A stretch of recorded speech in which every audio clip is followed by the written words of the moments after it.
Le soleil de l'après-midi filtrait à travers les stores poussiéreux du petit appartement, projetant des ombres sur une pile de factures en retard, éparpillées sur la table basse. Adrienne Dubois était assise sur le canapé usé, ses cheveux bruns tombant sur son visage alors qu'elle fixait les lettres rouges criant « Dernier avis » sur chaque enveloppe. 28 ans, un diplôme en marketing qui prenait la poussière, et pas un seul rappel en 3 mois. L'univers semblait déterminé à prouver que l'intelligence et le charisme ne signifiaient rien quand votre compte en banque affichait 0. Son téléphone vibra. Encore un message automatique. Votre service électrique sera coupé dans 48 heures. Adrienne lança le téléphone à l'autre bout du canapé et pressa ses paumes contre ses yeux, luttant contre la sensation brûlante de larmes qu'elle refusait de verser. Elle avait survécu à pire.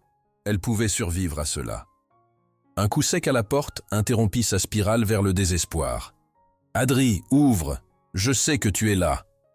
Sophie Laurent, sa meilleure amie depuis l'université, avait une clé mais voulait apparemment faire une entrée.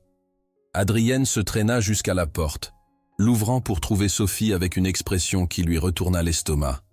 Un mélange d'excitation et de culpabilité. « Ce regard me terrifie », dit Adrienne sans inflexion. Sophie se glissa à l'intérieur, son sac à main de créateur cliquetant contre le cadre de la porte, un rappel cruel de la façon dont leur vie avait différemment tourné après l'obtention du diplôme. « Assieds-toi, j'ai des nouvelles. Bonnes nouvelles ou nouvelles du genre, je vais ruiner ta journée. » Les deux. Sophie se mordit la lèvre, arpentant le petit salon. « J'ai trouvé une solution à tes problèmes financiers. » Le cœur d'Adrienne bondit. « Un travail ? Tu m'as obtenu un entretien ? » ?»« Pas exactement. » Sophie arrêta d'arpenter, ses mains manucurées jointes ensemble. « Il y a un homme très riche. Il cherche de la compagnie, une nuit, et il est prêt à payer 50 000 €. » Les mots restèrent suspendus dans l'air comme un gaz toxique. La bouche d'Adrienne s'ouvrit, puis elle rit, un son dur, incrédule. « Tu es folle ? Tu penses que je vais me prostituer ? Ce n'est pas comme ça. C'est exactement comme ça. » Adrienne se leva, sa voix montant. « Je suis peut-être fauché, Sophie, mais je n'ai pas perdu ma dignité. Comment oses-tu même suggérer... » « Il a vu ta photo à l'événement de mon bureau le mois dernier. » Interrompit Sophie, sa voix douce mais ferme. « Il a demandé après toi. Il a dit que tu étais la femme la plus captivante qu'il ait jamais vue.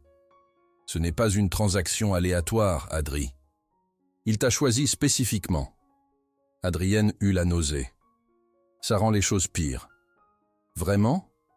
Sophie sortit son téléphone, montrant à Adrienne un relevé bancaire. « Voici ce qu'il a payé juste pour le traiteur à son dernier dîner d'affaires. 50 000 €, c'est de la monnaie de poche pour lui. Pour toi, c'est le salut, c'est garder tes lumières allumées, c'est garder un toit sur ta tête. Je ne peux pas croire que tu défendes réellement cela. » L'expression de Sophie s'adoucit. « Je te défends toi. Je regarde ma brillante et belle meilleure amie se noyer et j'ai trouvé un radeau de sauvetage. Oui, c'est peu conventionnel. Oui. Tu te détesteras pendant 5 minutes. Mais Adri... » Elle saisit les mains d'Adrienne. « Quelles autres options as-tu » La question atterrit comme un coup de poing dans l'estomac parce qu'Adrienne n'avait pas de réponse. Elle se dégagea, marchant vers la fenêtre. Dehors, la ville bourdonnait de gens qui avaient des emplois, qui payaient leurs factures à temps, qui n'envisageaient pas de vendre leur corps pour survivre. « Qui est-ce » La voix d'Adrienne était à peine un murmure. Il s'appelle Julien Moreau, PDG de Moreau & Associés. Forbes l'a listé comme l'un des hommes d'affaires les plus influents de moins de 40 ans. Et il ne peut pas trouver un rendez-vous comme une personne normale ? Il ne sort pas avec quelqu'un. Il n'a pas le temps pour les relations, les complications, les sentiments. Il veut une nuit avec quelqu'un d'intelligent et de beau, sans attache, sans drame. Adrienne ferma les yeux. Elle pensa à l'avis d'expulsion collé sur sa porte, aux cartes de crédit maximisées, aux entretiens d'embauche qui ne menaient nulle part, à la fierté qui l'avait empêché de demander de l'aide à ses parents. Ils avaient déjà assez sacrifié pour la faire étudier. La fierté ne payait pas le loyer. 50 000 ?» La voix d'Adrienne se brisa. 50 000. Cash, demain soir. Adrienne se retourna pour faire face à Sophie, son reflet dans la fenêtre montrant une femme qu'elle reconnaissait à peine, épuisée, désespérée, vaincue. « Je te déteste en ce moment, » murmura-t-elle. Les yeux de Sophie se remplirent de larmes. « Je sais, mais tu me pardonneras quand tu ne seras pas sans abri. » Adrienne hocha lentement la tête, sentant quelque chose en elle se briser. « Dis-lui oui. » Les mots firent l'effet de sauter d'une falaise. Sophie la serra fort dans ses bras. « C'est juste une nuit. Ensuite, tu pourras reconstruire ta vie. » Après le départ de Sophie, Adrienne se tenait dans son appartement silencieux, fixant la carte de visite que Sophie avait laissée sur la table. Julien Moreau. Demain soir, elle rencontrerait l'homme qui pensait apparemment qu'elle valait 50 000 €. Elle devrait se sentir flattée. Au lieu de cela, elle avait l'impression d'avoir vendu son âme. Mais en regardant la pile de factures aux lettres rouges, elle réalisa quelque chose de terrifiant. Elle le referait si cela signifiait survivre. Les lumières de la ville s'allumèrent, alors que l'obscurité tombait, et Adrienne Dubois se prépara à devenir quelqu'un qu'elle n'avait jamais imaginé être. L'ascenseur monta au 42e étage de l'hôtel Le Grand Lion, et à chaque numéro qui montait, le cœur d'Adrienne battait plus fort contre sa cage thoracique. Son reflet dans les portes en laiton poli montrait une femme qu'elle reconnaissait à peine. Robe noire élégante que Sophie lui avait prêtée, cheveux coiffés en vagues douces, maquillage appliqué de mains tremblantes. Elle avait l'air d'appartenir à ce monde de sols en marbre et de lustres en cristal. Elle se sentait comme une impostrice, sur le point d'être démasquée. L'ascenseur sonna, les portes s'ouvrant pour révéler un couloir privé avec une seule porte au bout. Suite présidentielle. Bien sûr. Les talons d'Adrienne claquèrent contre le marbre alors qu'elle marchait, chaque pas semblant comme une marche vers l'exécution. Elle leva la main pour frapper, mais la porte s'ouvrit avant que ses jointures ne fassent contact. Et il était là. Julien Moreau se tenait dans l'embrasure, et le souffle d'Adrienne se coupa dans sa gorge. Les photos que Sophie lui avait montrées ne lui avaient pas rendu justice. Il était grand, facilement 1,90 m, avec des cheveux bruns parfaitement coiffés, une mâchoire ciselée et des yeux si intensément bleus qu'il semblait voir directement à travers ses murs défensifs. Il portait une chemise noire avec les manches roulées jusqu'aux avant-bras, révélant des muscles toniques qui suggéraient qu'il ne passait pas tout son temps derrière un bureau. Il était ravageant dans sa beauté d'une manière qui semblait presque dangereuse. Adrienne Dubois. Sa voix était profonde, lisse, avec une pointe d'obscurité qui envoya des frissons le long de sa colonne vertébrale. Pas une question, une affirmation. Monsieur Moreau. Sa voix sortit plus stable qu'elle ne s'y attendait. Ses lèvres se courbèrent en un demi-sourire qui n'atteignait pas tout à fait ses yeux. Julien, nous dépassons les formalités, tu ne penses pas? Il se décala, lui faisant signe d'entrer. Je ne mords pas, sauf si tu me le demandes. Les joues d'Adrienne rougirent, alors qu'elle passait devant lui dans la suite. L'espace était obscènement luxueux, baies vitrées du sol au plafond donnant sur la ville, meubles modernes qui coûtaient probablement plus que son loyer annuel, et une table de salle à manger mise pour deux avec des bougies déjà allumées. La porte se referma derrière elle, et soudain la suite sembla beaucoup plus petite. Du vin? Julien se dirigea vers une bouteille déjà ouverte sur la table d'appoint. Je ne devrais probablement pas. Probablement pas. Il versa 2 verres quand même, lui en offrant un. Mais rien de ce que tu fais ce soir n'est ce que tu devrais faire, n'est-ce pas? L'observation piqua parce que c'était vrai. Adrienne prit le verre, leurs doigts se frôlant dans l'échange. Le contact envoya une secousse inattendue à travers son système. Les yeux de Julien s'assombrirent légèrement, comme s'il l'avait ressenti aussi. « Assieds-toi. » Il fit signe vers la table de salle à manger. « Nous mangerons d'abord. » « J'assume que tu n'as pas mangé. Tu assumes correctement. » Adrienne s'installa sur la chaise qu'il tira pour elle, hyper consciente de la proximité de son corps derrière elle, avant qu'il ne prenne son propre siège en face de la table. Le dîner apparut, livré par un personnel silencieux qui disparut aussi rapidement qu'il était venu. Filets de bœuf, légumes rôtis, des plats qu'Adrienne ne pouvait pas nommer, mais qui avaient le goût d'appartenir à un restaurant 5 étoiles. « Alors ?» dit Julien, coupant sa viande avec des mouvements précis. « Parle-moi de toi, Adrienne Dubois. Qu'est-ce que tu veux savoir ? Tout. Comment une femme brillante et belle finit-elle » Il fit un geste élégant avec sa fourchette. « Ici ?» La question était directe, sans jugement, mais elle fit quand même mal. Mauvaise décision, mauvaise chance, mauvais timing. Adrienne but une gorgée de vin, sentant la chaleur se répandre dans sa poitrine. L'histoire habituelle de quelqu'un qui pensait que le travail acharné et le talent suffiraient. Et maintenant ? Maintenant, j'apprends que parfois ils ne suffisent pas. Julien hocha la tête lentement. Le monde peut être brutalement honnête sur ce qui compte vraiment. Et qu'est-ce qui compte vraiment ? La survie, l'adaptation, faire ce qu'il faut pour continuer. Ses yeux rencontrèrent les siens. Tu es ici ce soir. Cela en dit long sur ta force, pas sur ta faiblesse. Adrienne ne s'attendait pas à ça. Tu justifies ce que nous faisons ? Je reconnais ce que nous faisons. Il se pencha en arrière, étudiant son visage. Je paie pour la compagnie d'une femme remarquable. Tu acceptes le paiement pour résoudre un problème immédiat. Nous sommes tous les deux des adultes qui font des choix éclairés. Cela semble si clinique quand tu le dis comme ça. Préférerais-tu que je prétende que c'est romantique ? La question la fit rire malgré elle. Non. Non, je pense que l'honnêteté est rafraîchissante. Bien. Son sourire s'élargit, devenant plus authentique. Parce que je compte être très honnête avec toi ce soir. Quelque chose dans son ton fit accélérer le pouls d'Adrienne. Ils mangèrent en relatif silence après cela, mais ce n'était pas inconfortable. Julien était un compagnon de dîner attentif, remplissant son verre, posant des questions réfléchies sur sa carrière, ses passe-temps, ses rêves. Il ne se sentait pas comme un client. Il se sentait comme un rendez-vous très dangereux. « Pourquoi moi ?» demanda finalement Adrienne, alors qu'ils terminèrent le dessert. « Sophie dit que tu m'as vu à un événement, mais il devait y avoir des dizaines de femmes là-bas. » Julien posa sa cuillère, ses yeux se verrouillant sur les siens. « Veux-tu la réponse diplomatique ou la vérité ?»« La vérité. Tu étais la seule femme dans cette salle qui ne me regardait pas comme un chèque de paie ambulant. » Il se pencha en avant légèrement. « Tu parlais avec passion de ton travail à quelqu'un. Tu riais, vraiment riais, à quelque chose qu'il avait dit. Tu étais... » Il fit une pause, cherchant le mot. « Réel, authentique.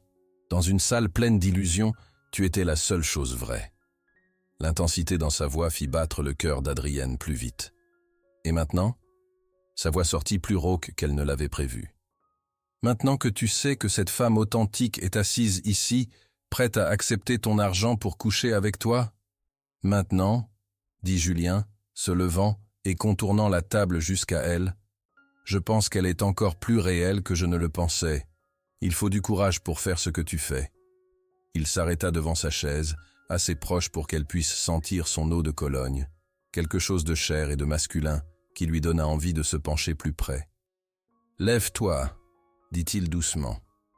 Adrienne obéit, son corps se levant avant que son esprit ne puisse protester. Ils se tenaient maintenant face à face, seulement quelques centimètres les séparant.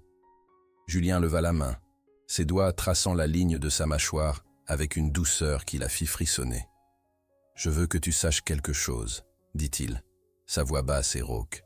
« L'argent t'a amené ici ce soir, mais l'argent ne dictera pas ce qui se passe ensuite. »« Qu'est-ce que tu veux dire ?»« Je veux dire... » Ses doigts glissèrent dans ses cheveux. « Que si tu veux partir maintenant, tu peux. L'argent est à toi de toute façon.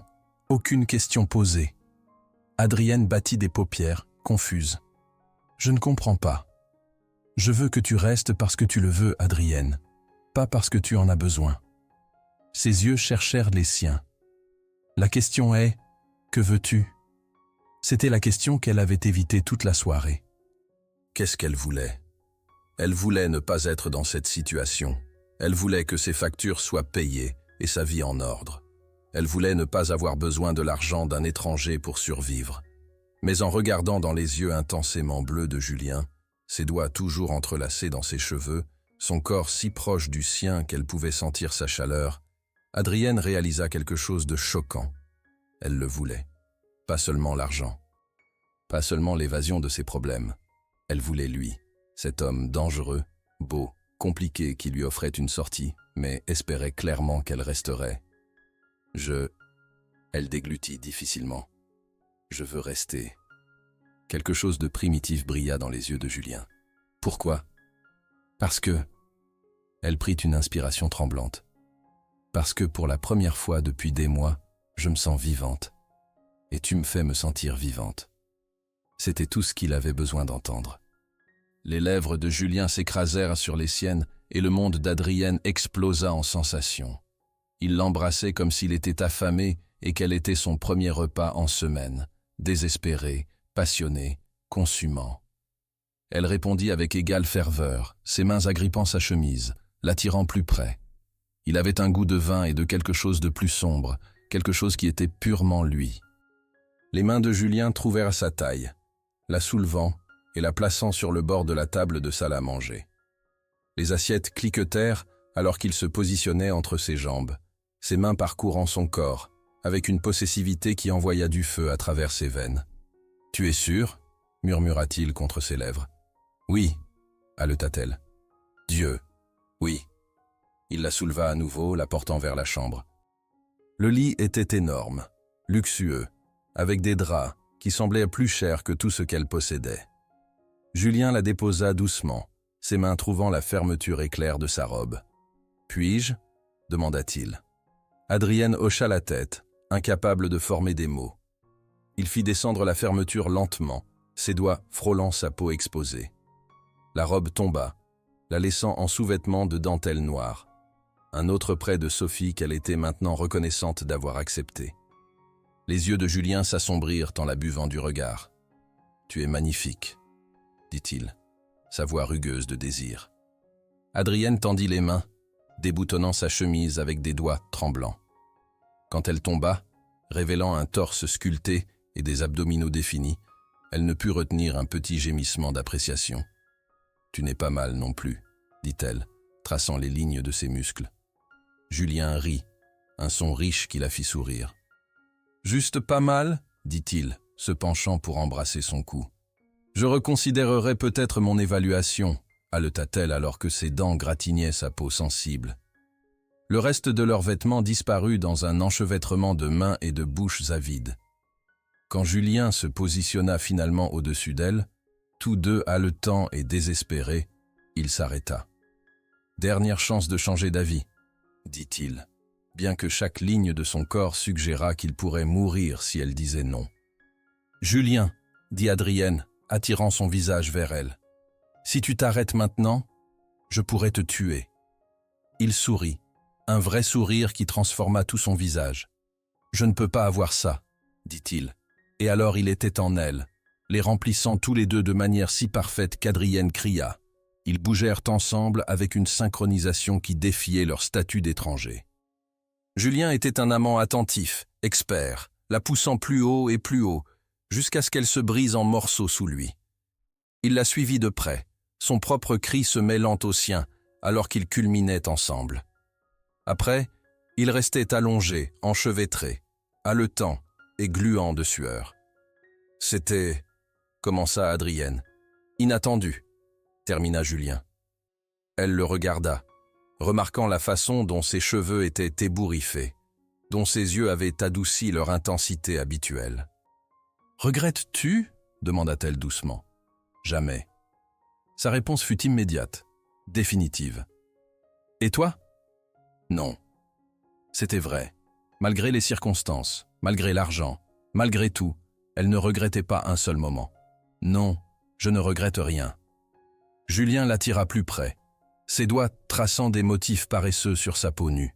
« Reste, » dit-il. « Pas pour l'argent. Juste, reste. » Adrienne étudia son visage, voyant quelque chose de vulnérable dans ses yeux qu'elle n'avait pas remarqué plus tôt. « D'accord, » murmura-t-elle, « je vais rester. » Et tandis que les lumières de Lyon scintillaient à travers les baies vitrées, Adrienne Dubois s'endormit dans les bras d'un étranger qui ne se sentait plus comme un étranger du tout. Elle se réveilla avant lui le matin, la lumière du soleil filtrant à travers les rideaux luxueux. Julien dormait paisiblement à côté d'elle, son visage détendu et presque jeune dans le sommeil. Adrienne se glissa hors du lit, récupérant ses vêtements et s'habillant silencieusement. Sur la table de chevet, elle remarqua une enveloppe avec son nom écrit dessus dans une écriture élégante. À l'intérieur, 50 000 € en liquide, comme promis, et une note. Adrienne, j'espère que nous nous reverrons. Pas pour un arrangement. Juste parce que j'aimerais te connaître sans que l'argent ne complique les choses. Si tu ressens la même chose, tu peux me joindre sur mon téléphone personnel. Julien. Un numéro de téléphone était écrit en dessous. Adrienne fixa la note pendant un long moment. Une partie d'elle voulait partir, prendre l'argent et disparaître dans sa nouvelle vie. C'était plus sûr, plus simple. Mais une autre partie, une partie qui avait pris vie dans ses bras la nuit précédente, voulait rester, voulait voir où cela pourrait mener. Elle regarda Julien endormi, cet homme puissant qui avait été étonnamment tendre avec elle.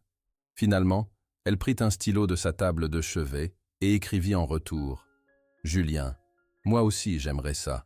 Appelle-moi quand tu seras prêt pour un vrai premier rendez-vous. » Adrienne. Elle laissa sa propre note sur l'oreiller à côté de lui et se glissa hors de la suite. Dans l'ascenseur qui descendait, serrant l'argent qui sauverait sa vie, Adrienne ne put s'empêcher de sourire.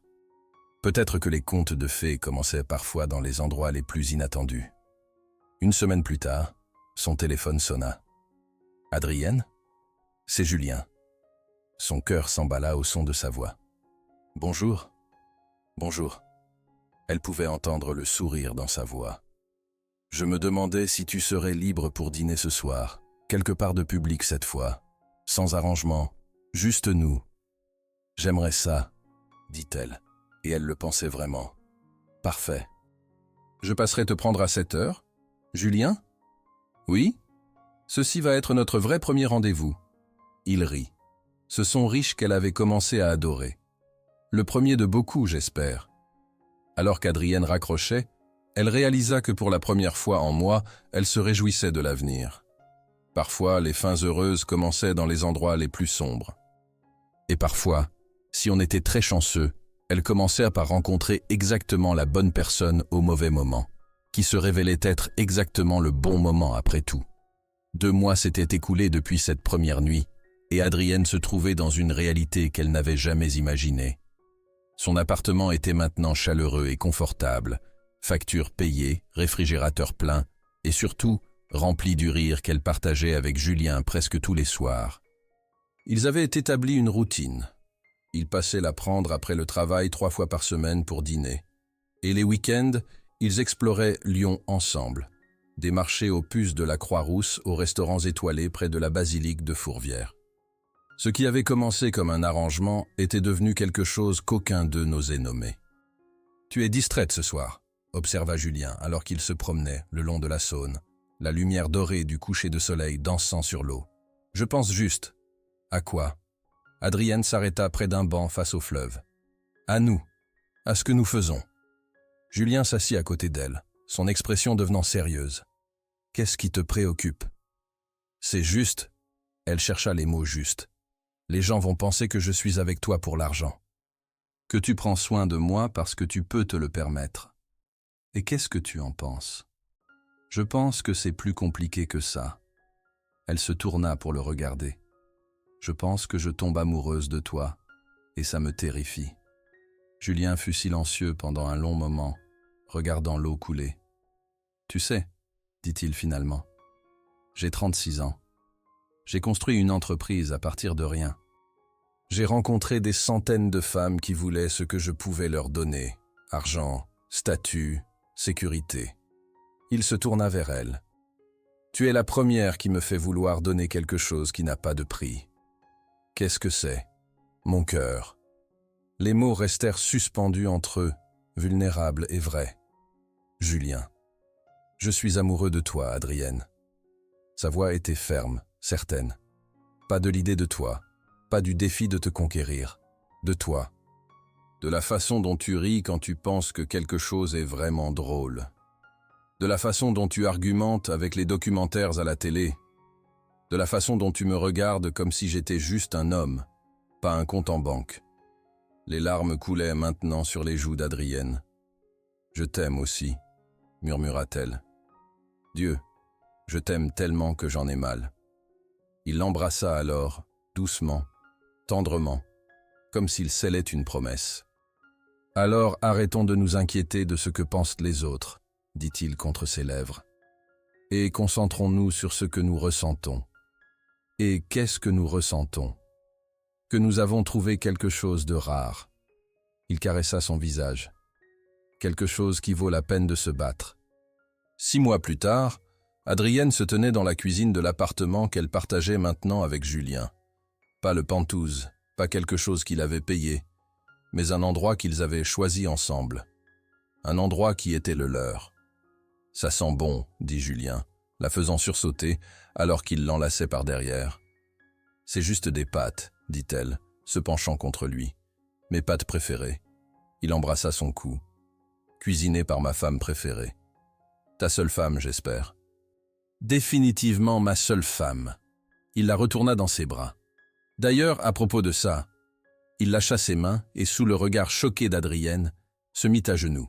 « Julien, qu'est-ce que tu... » « Adrienne Dubois, » dit-il, sortant une petite boîte de velours de sa poche. « Tu as commencé comme un arrangement et tu es devenue mon tout. Tu es intelligente, drôle, belle, et tu me rends fou de la meilleure façon possible. » Les larmes coulaient sur les joues d'Adrienne. « Je sais que nous avons commencé de manière peu conventionnelle, » continua-t-il. « Mais je ne changerai rien à notre histoire. Elle nous a menés ici, à ce moment, et je ne peux pas imaginer ma vie sans toi. » Il ouvrit la boîte, révélant un magnifique diamant solitaire. « Veux-tu m'épouser? Pas à cause de l'argent, pas à cause des circonstances, juste à cause de l'amour ?» Adrienne ne pouvait pas parler à travers ses larmes. Elle hocha la tête vigoureusement. « Oui » parvint-elle finalement à articuler. « Oui, bien sûr que oui. » Julien glissa la bague à son doigt et se leva pour l'embrasser, la faisant tourner dans les airs. « Je t'aime » murmura-t-il contre ses lèvres. « Je t'aime aussi » répondit-elle, et elle le pensait de tout son cœur. Ils s'embrassèrent jusqu'à ce que l'alarme de fumée se déclenche, les alertant que les pâtes brûlaient. En riant, ils éteignirent l'alarme et commandèrent à emporter à la place. « Alors » dit Julien alors qu'ils attendaient la livraison. Adrienne blottit contre lui sur le canapé.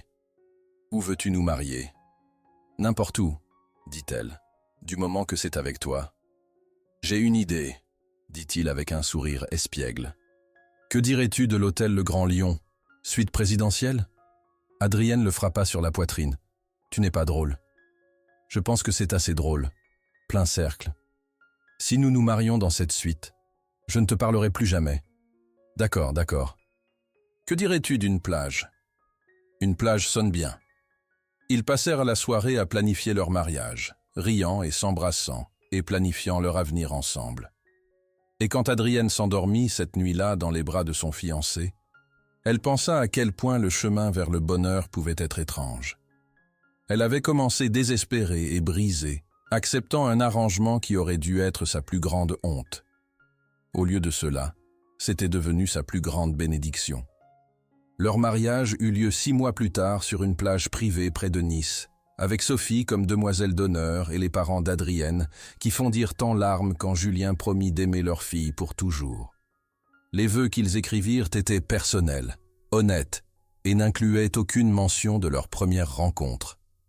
Certaines histoires étaient justes pour eux. « Je promets, » dit Julien, prenant ses mains, « de t'aimer dans l'abondance et dans le besoin, de te soutenir dans tes rêves et de ne jamais, jamais te laisser douter de ta valeur.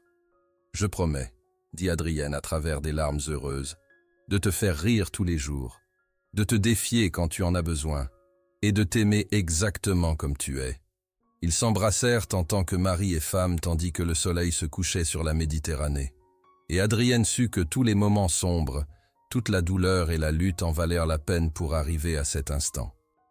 Leur lune de miel à Santorin fut parfaite, jour paresseux au bord de la piscine. Dîner romantique et nuit passionnée, où ils ne pouvaient pas avoir assez l'un de l'autre. Aucun regret ? Demanda Julien un soir, alors qu'ils étaient allongés au lit, le clair de lune coulant à travers leur villa. Aucun, dit Adrienne sans hésiter. Et toi ? Seulement un. Elle le regarda avec surprise. Je regrette que ça nous ait pris si longtemps pour nous trouver, dit-il, embrassant son front. Nous nous sommes trouvés exactement quand nous étions censés le faire, dit-elle. Ni plus tôt, ni plus tard. Tu as toujours raison. Pas toujours. Mais sur ça, oui.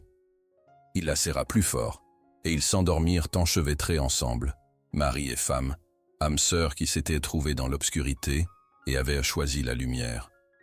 1 an plus tard, Adrienne se tenait dans la nurserie de leur nouvelle maison, sa main posée sur son ventre arrondi. « Comment va mon petit miracle aujourd'hui » demanda Julien, apparaissant derrière elle. « Active, dit-elle avec un sourire. Je pense qu'elle va être une poignée, comme sa mère. Hé !» Julien l'embrassa tendrement. « J'aime les poignées, surtout quand elles me ressemblent. » Ils avaient découvert qu'ils attendaient une fille la semaine précédente, et Julien n'avait pas arrêté de sourire depuis. « Tu es prêt pour ça ?» demanda Adrienne, s'appuyant contre lui. « Pour être papa ? Avec toi, je suis prêt pour tout. » Ils se tenaient là, dans la nurserie qu'ils avaient peinte ensemble, entourés de tous les accessoires pour bébé que Julien avait insisté pour acheter, et Adrienne se sentit débordée d'amour. « Je pense que nous devrions lui dire notre histoire un jour, » dit-elle. « Quand elle sera plus grande. La vraie histoire. » Julien réfléchit à ça. « Tu crois qu'elle comprendra ? Je pense qu'elle comprendra que parfois les plus belles histoires d'amour commencent de la manière la plus inattendue. Et que l'amour peut fleurir même dans les circonstances les plus difficiles. » Exactement. Ils sentirent le bébé donner un coup de pied et rire tous les deux. « Elle est d'accord avec nous, » dit Julien, posant sa main sur le ventre d'Adrienne. « Bien sûr qu'elle l'est. Elle est intelligente comme sa maman, et têtue comme son papa. »« Nous sommes foutus, » rit Adrienne. « Complètement, » convint Julien, et il n'avait pas l'air de s'en soucier le moins du monde. Le jour où Charlotte Isabelle Moreau naquit fut le plus beau jour de leur vie. Adrienne avait été en travail pendant 16 heures longues, épuisantes, douloureuses, et Julien était resté à ses côtés pour chaque seconde, lui tenant la main, l'encourageant, étant sa force quand elle n'en avait plus. « Je ne peux plus, » haleta Adrienne pendant une contraction particulièrement intense. « Je ne peux plus faire ça. »« Si, tu peux, » dit Julien fermement. « Tu es la personne la plus forte que je connaisse. Tu peux faire n'importe quoi. »« Facile à dire pour toi, » commença-t-elle, puis cria quand une autre contraction la frappa. « D'accord, c'est vrai, c'était insensible de ma part, » admit-il rapidement. « Mais Adrienne, regarde-moi. » Elle le regarda à travers la douleur et l'épuisement. « Tu vas rencontrer notre fille aujourd'hui, » dit-il, ses yeux brillants de larmes. « Notre petite fille, celle qu'on a créée ensemble, celle qu'on va élever ensemble. N'est-ce pas que ça vaut tous les efforts ?» Adrienne regarda cet homme qui avait commencé comme un étranger et était maintenant son tout, et trouva une force qu'elle ne savait pas qu'elle avait. Elle poussa, et poussa. Et puis, le plus beau son du monde remplit la pièce, le premier cri de leur fille. « Elle est là !» annonça le médecin, levant un petit paquet rose qui criait. « Félicitations, vous avez une petite fille en bonne santé !» Adrienne sanglota quand ils placèrent le bébé sur sa poitrine, cette petite humaine parfaite qu'elle et Julien avaient créée. Les bras de Julien s'enroulèrent autour d'elle deux, des larmes coulant sur son visage. « Elle est parfaite, » murmura-t-il, sa voix brisée d'émotion. « Vous êtes toutes les deux parfaites. » Leur fille, 3 kilos 200 grammes de perfection absolue, cligna les yeux vers eux avec des yeux bleu foncé, sa petite main s'enroulant autour du doigt de Julien. « Salut, ma chérie !» murmura Adrienne, incapable de détacher son regard du visage de sa fille. « Nous t'attendions. »« Comment devrions-nous l'appeler » demanda doucement Julien. Ils avaient débattu des prénoms pendant des mois, mais n'avaient jamais trouvé celui qui semblait juste. Maintenant, regardant le visage de sa fille, Adrienne sut. « Charlotte, » dit-elle. « Charlotte Isabelle Moreau. » Les yeux de Julien se remplirent de nouvelles larmes. Charlotte pour les nouveaux commencements, Isabelle pour sa mère. Parfait. Elle est absolument parfaite. 3 jours plus tard, ils ramenèrent Charlotte à la maison dans le penthouse qui avait été transformé avec des équipements de bébé. La nurserie que Julien avait obsédée était finalement utilisée, et il insistait pour tout faire, changer les couches, faire l'euro, la bercer pour l'endormir. « Tu dois te reposer », dit-il à Adrienne, qui récupérait sur le canapé. « Ordre du médecin. »« Je vais bien. » »« Adrienne. » Son ton était ferme mais doux. « Tu viens de mettre notre fille au monde. Laisse-moi prendre soin de vous deux. » Alors elle le fit, regardant avec émerveillement cet homme qui avait commandé des salles de conseil et conclu des accords de millions d'euros se transformer en père dévoué qui chantait des berceuses faux et parlait à leur fille de rapports trimestriels en changeant sa couche. « Tu vas être brillante », dit Julien à Charlotte pendant un biberon de minuit, tandis qu'Adrienne regardait depuis l'embrasure de la porte. « Exactement comme ta mère. Et je vais faire tout ce qui est en mon pouvoir pour te donner le monde. Mais plus important encore. » Il embrassa son petit front. « Je vais m'assurer que tu saches toujours que tu es aimé. Inconditionnellement, peu importe quoi. » Le cœur d'Adrienne gonfla tellement qu'elle pensa qu'il pourrait éclater. 6 semaines plus tard, Adrienne se réveilla dans un lit vide. Elle trouva Julien dans la nurserie, debout, au-dessus du berceau de Charlotte, avec une expression d'émerveillement pur. « Elle m'a souri aujourd'hui, » dit-il sans se retourner. Un vrai sourire, pas juste des gaz. Elle a souri à son papa. « Bien sûr qu'elle l'a fait, tu es sa personne préférée. »« Deuxième préférée. » Il se tourna, tirant Adrienne près de lui. « Tu es sa première préférée, et la mienne. » Il l'embrassa, pas la passion désespérée de leur premier jour, mais quelque chose de plus profond, quelque chose de permanent. « Je pensais juste, » murmura Julien contre ses lèvres, « à cette nuit. La nuit où nous nous sommes rencontrés. Si quelqu'un m'avait dit qu'accepter cet arrangement mènerait à ceci, à toi, à Charlotte, à cette vie, je ne l'aurais pas cru. Moi non plus. » Adrienne toucha son visage. « Je pensais que je me vendais pour payer mes dettes. Au lieu de cela, j'ai trouvé tout ce dont je ne savais pas que j'avais besoin. Meilleurs 50 000 € que j'ai jamais dépensés. » Elle lui donna une tape sur la poitrine. « Ne gâche pas le moment. Je suis sérieux. » Son expression devint tendre. « Cet argent t'a amené à moi. Tout le reste, l'amour, le mariage, le bébé, c'est tout nous. C'est réel. » Charlotte fit un petit bruit dans son sommeil et ils se tournèrent tous les deux pour la regarder, ce petit miracle qu'ils avaient créé ensemble. « Regrettes-tu jamais ?» demanda doucement Julien. « Comment nous avons commencé ?» Adrienne considéra sérieusement la question. « Non. Parce que ça m'a appris que parfois le chemin vers le bonheur n'est pas propre ou traditionnel ou ce à quoi nous nous attendons. Parfois c'est désordonné et peu conventionnel et commence dans l'endroit le moins probable. » Elle le regarda. « Tu m'as donné plus que de l'argent cette nuit. Tu m'as donné l'espoir. Et cet espoir a mené à l'amour. » Julien l'embrassa profondément, ses mains glissant dans ses cheveux. Quand ils se séparèrent, ses yeux étaient sombres de désir. « Charlotte dort, » murmura-t-il, « et j'ai été très patient pendant ta récupération. » Le corps d'Adrienne répondit immédiatement, la chaleur s'accumulant bas dans son ventre. « Le médecin m'a effectivement dégagé lors de ma dernière visite. Je sais. » Son sourire était méchant. Je comptais peut-être les jours. Il la souleva, la portant vers leur chambre et la posant doucement sur le lit. Leur amour physique était différent maintenant, toujours passionné, toujours intense, mais layé d'une émotion plus profonde. Ils bougeaient ensemble avec l'aisance pratiquée d'amants de longue date, mais chaque contact semblait toujours électrique. Chaque baiser lui faisait toujours trembler les orteils. Après, tandis qu'ils étaient allongés enchevêtrés, Adrienne traçait des motifs sur la poitrine de Julien. « J'aime notre vie, » dit-elle doucement. « Moi aussi. » Il la serra plus fort. « Tu sais ce qui est fou ? J'ai passé des années convaincu que je n'avais besoin de personne, que le succès et l'argent suffisaient. Et puis, tu as marché dans cette suite d'hôtels et as détruit chaque hypothèse que j'avais jamais faite sur moi-même. Bien. » Elle embrassa sa poitrine. « Tu avais besoin d'être détruit, complètement oblitéré, » convint-il en riant. « Et puis reconstruit par toi. » Le cri de Charlotte les interrompit. L'heure du biberon. « J'y vais, » dit Adrienne, commençant à se lever. Nous y allons tous les deux.